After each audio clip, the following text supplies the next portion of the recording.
Setelah melewati 3 jalur ini, saya melihat bagaimana suksesnya Taiwan dalam melakukan pembangunan infrastruktur, terutama di segi irigasinya. Agung akan ngajak cyclist untuk melihat secara langsung dari dekat bagaimana Taiwan kok bisa melakukan hal ini.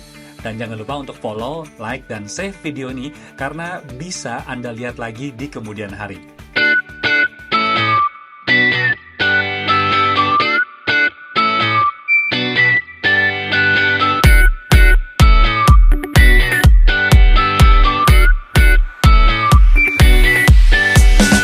Halo guys, kembali lagi bersama dengan Agung di Goes Taiwan. Kali ini mau ngajak cyclist melihat 3 jalur baru yang kemarin saya sempat lihat di akun sosial media Direktorat Irigasi Kementerian Pertanian Taiwan.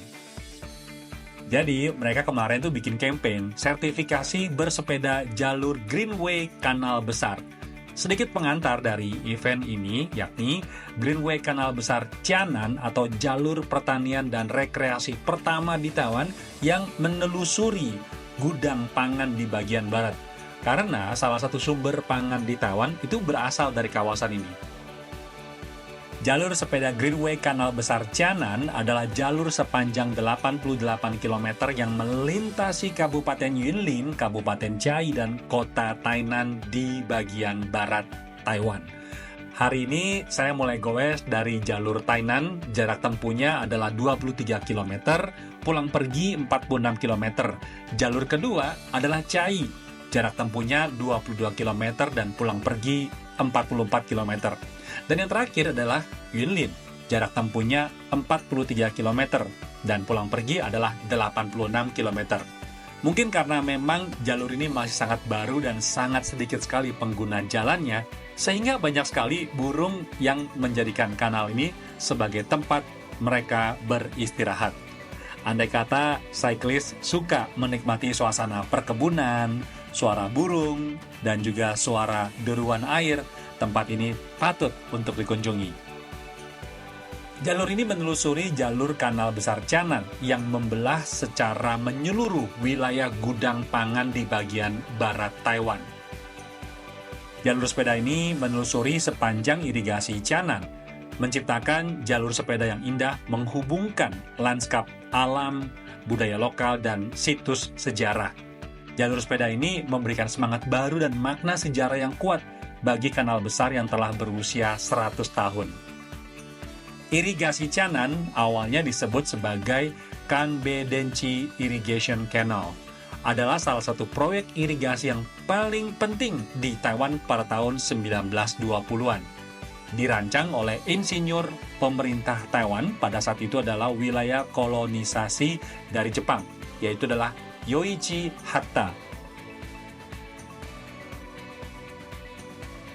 Pemerintah Taiwan dalam beberapa tahun terakhir ini sangat menghimbau agar masyarakat ikut serta dalam penghijauan dan menggunakan energi terbarukan.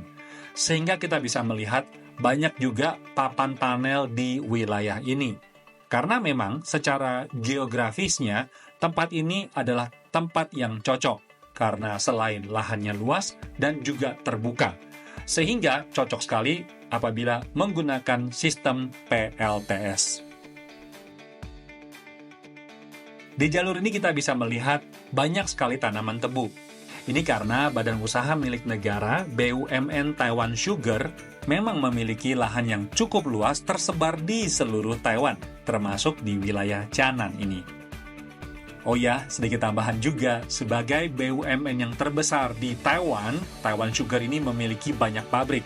Namun karena perubahan zaman dan juga perubahan dan membaiknya ekonomi Taiwan, sampai dengan saat ini, banyak sekali pabrik-pabrik yang sudah tua diistirahatkan, dipensiunkan.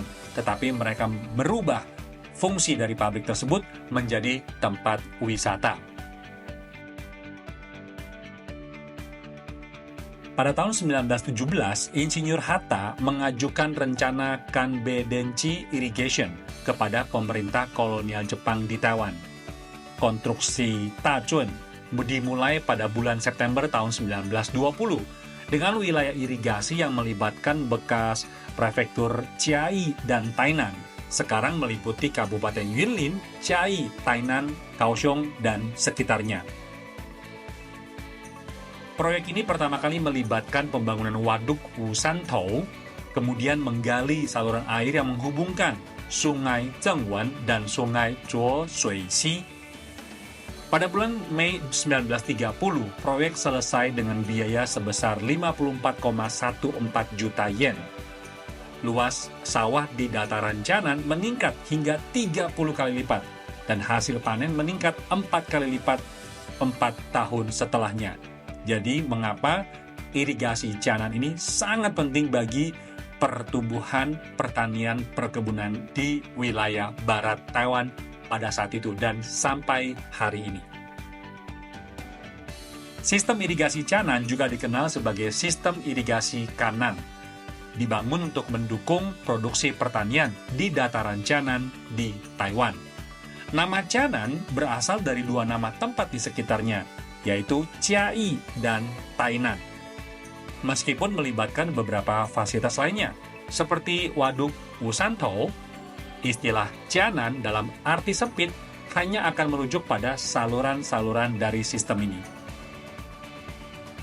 Di balik semua keindahan ini, sebenarnya ada cerita yang menyedihkan. Jadi untuk memasok air irigasi ke Jianan Dazhuan, Sungai Zhengwan digunakan, dan air dialirkan melalui terowongannya. Pada bulan Juni 1922, proyek terowongan Gunung Wusan dimulai, dan pada tanggal 16 Desember di tahun yang sama, terjadi ledakan gas alam dalam terowongan, menyebabkan kematian 50 hingga 80 pekerja Taiwan dan Jepang. Kemudian, karena kejadian ini, terjadilah penundaan proyek, dan baru dilanjutkan pada musim semi tahun 1923. Nah, kesimpulan dari jalur ini apa sih? Yang pertama, jalur ini sangat cocok untuk cyclist yang ingin goes wisata atau santai, karena elevasinya sangat rendah, jadi aman. Yang kedua, karena permukaan jalan ini terbuat dari beton kayaknya ya, sehingga apabila Anda menggunakan road bike, rasanya kurang nyaman. Yang ketiga, untuk menuntaskan 3 jalur ini dalam 1 hari, bisa nggak? Tentu bisa. Hanya saja Anda harus memulai dari pagi hari, karena kalau malam hari di beberapa wilayah sangat gelap dan tidak ada lampu jalan. Dan yang keempat, cocok sekali untuk goes di musim gugur, semi, dan dingin, karena tidak ada pepohonan di sekitar ini. Jadi kalau Anda goesnya di musim panas, pasti bisa kekeringan dan mengerikan. Yang kelima adalah karena di sepanjang jalan ini jauh dari keramaian kota, tentu air sangat perlu diperhatikan. Nah, gimana menurut para cyclist? Pengen goes bareng? Ayo kita janjian. Selanjutnya, teman-teman cyclist, kita mau goes kemana nih?